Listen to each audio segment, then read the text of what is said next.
Non, au contraire.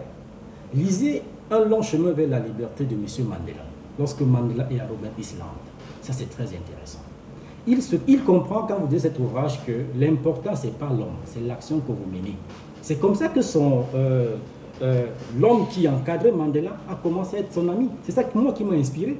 Mais dans ce même ouvrage, quand l'homme qui encadre Mandela perd son fils, il se comprend aussi que c'est important de s'adresser à l'homme. Donc quand vous avez affaire à un bourreau, ou bien que vous soutenez une cause, à quel moment vous faites la différence entre ceci est important pour moi et ceci est important pour la cause? Qu'est-ce qui vous détermine? Ce qui me détermine, moi, vous savez, quand vous vous engagez sur la scène publique, vous ne vous appartenez plus.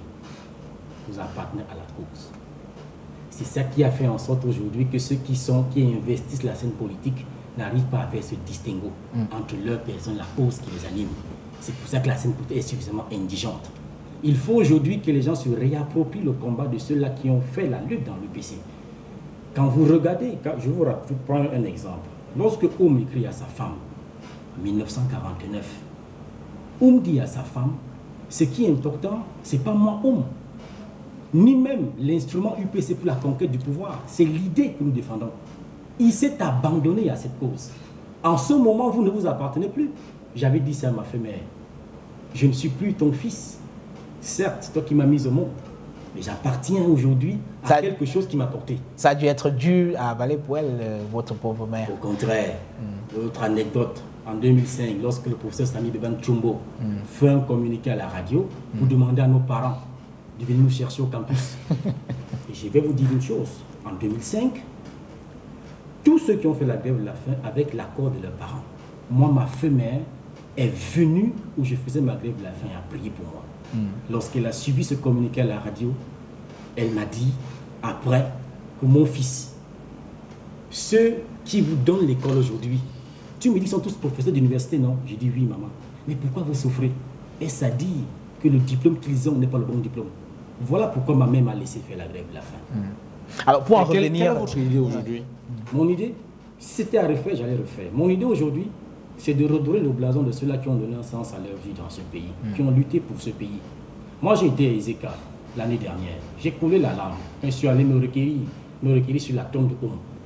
Le monsieur qui m'a amené là-bas m'a dit, cher fils, dans ce tombeau, on a versé du ciment sur 2 mètres parce qu'on avait peur que ce monsieur Oum allait se réveiller. Or, lorsque vous allez en Afrique du Sud, il y a là-bas ce qu'on appelle la conscience black. On enseigne les écrits de Steve Biko. Vous ne pouvez pas dire que vous luttez contre la corruption, lutter contre les fraudes, si vous n'enseignez pas des valeurs à votre jeunesse. Parce que le contenu formationnel dans les universités est plus orienté vers la consommation que vers la production des richesses et du savoir. Alors, si vous voulez bien, revenons à cette grève de 2005. Alors, après plusieurs rencontres nocturnes avec Jacques Famdongo, vous débarquez sur le campus un matin et vous mettez fin à votre mot d'ordre de la grève. Alors, que s'était-il passé cette nuit-là? Il faut préciser une chose. La grève n'a pas été dans un bureau. Dans l'histoire de ce pays... Oui, mais le lendemain, quand vous levez votre mot d'ordre de grève sur le campus, c'était à l'issue d'une rencontre avec Famdongo quand même. À votre question. Vous voyez, il faut qu'on sorte du contexte que quand vous rencontrez un gouvernement, c'est que vous êtes corrompu. L'homme corrompu, c'est celui qui change sa vision des choses. Est-ce que mon idée a changé? Non. Pour que je signe la levée du mot d'ordre de grève, c'était devant les étudiants. À l'amphi 502. Il y avait 1 millier d'étudiants à l'amphi 502.